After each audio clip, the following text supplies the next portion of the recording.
So you're thinking about investing, or maybe you're already in the game. Either way, you've run smack into the biggest puzzle there is, the risk-return riddle. It's the fundamental challenge that every single investor has to face. Let's start cracking it. I mean, this is it, right? This is the big question. How do you make your money grow without, losing your shirt? It's this constant tightrope walk between wanting more and playing it safe. In this explainer, we're going to give you the map and the compass you need to navigate this journey. Okay, so before we can start any journey, we need a map. And to read that map, you've got to understand the language. In the entire universe of investing, pretty much every decision boils down to just two core ideas: risk and return. The best way to think about this is that risk and return are two sides of the very same coin. You literally cannot have one without the other. Return is the easy part, right? It's what you make or, what you lose. But risk is the tricky one. It's all about the unpredictability. How wild is this ride really going to be? A good starting point to figure out where an investment might be going is to look at where it's been. The average return is basically just that, a look back at its track record. Now, it's definitely not a prediction, but it helps us set a reasonable expectation. So, how do we actually put a number on that wild ride we were talking about? Well, the main tool is called standard deviation. It sounds super technical, I know, but the idea is actually pretty simple. It just measures how much an investment's returns have jumped around from their average. A big number means a crazy, unpredictable roller coaster. A small number, a much smoother trip. And this brings us to what might be the single most important warning label in all of finance. We have to look at historical data. It's incredibly useful for seeing patterns, but it is never, ever a crystal ball. So the takeaway here: use history as a guide for sure, but don't you ever mistake it for a guarantee. All right, we've got the map down. Now let's talk about something more personal: your compass. This is all about your own unique relationship with risk. Because how you should invest isn't just about the spreadsheets, it's about you. Broadly speaking, investors kind of fall into one of three camps. You've got your risk-averse folks, they're all about safety first. Then there's the risk-neutral investor, who is really just focused on the potential payback. And the risk-seeking investor, well, they love the thrill of the chase, aiming for that big home run. As I'm saying this, which one sounds a little bit like you? But of course, nobody is just one thing, right?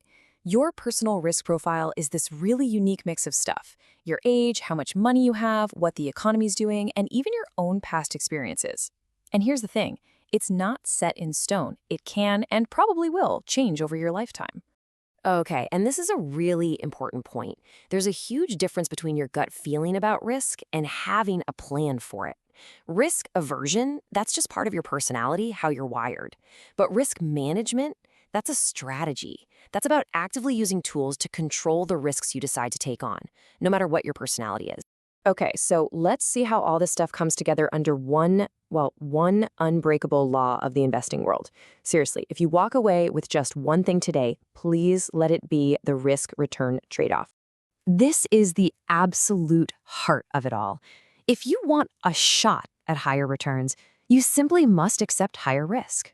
See that word right there, potential? It is everything. This is a chance, not a promise. This trade-off is what forces every single one of us to decide what we're really willing to put on the line for the growth we want. So, how do we actually measure all this in the real world? All right, enough with the theory for a second. Let's get practical and open up the investor's toolkit to see what the pros use.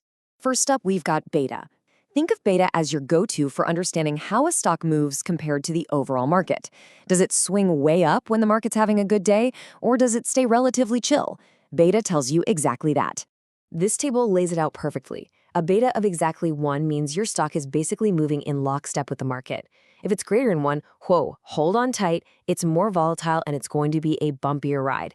And if it's less than 1, that's your steady eddy, a more stable and less jumpy investment. And here's a perfect example to make it real. You might have a hot tech stock with a high beta, maybe 1.75. It's going to have some huge swings, both up and down.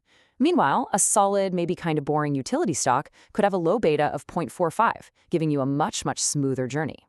Next up is one of my personal favorites, the Sharpe ratio. This one is so powerful because it asks the smart question. Are you being compensated enough for the amount of risk you're taking? It's not just about how high the return is, it's about the quality of that return. It's simple. A higher Sharpe ratio is always better. It means you're getting more bang for your risk buck. This little grading scale here helps you judge an investment's quality at a glance. Think about it. An investment with a 10% return and a bad Sharpe ratio is actually less impressive than one with an 8% return, but a good or very good ratio. And finally, there's alpha. People often talk about this one like it's the holy grail of investing. After you account for the market's movement and all the risk involved, do the investments still deliver an extra return? That little bit extra, that's alpha. A positive alpha suggests real skill, not just luck. So, let's do a quick flyby of the journey we just took. We started with that fundamental question of how to grow money safely.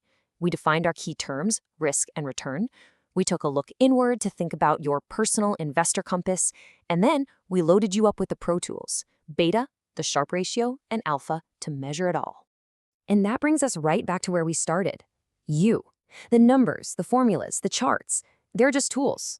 The real work is looking in the mirror and asking yourself this question. Honestly, knowing what I know now, what am I willing to put on the line to get where I want to go? Answering that, well, that's the first and most important step to becoming a smarter investor.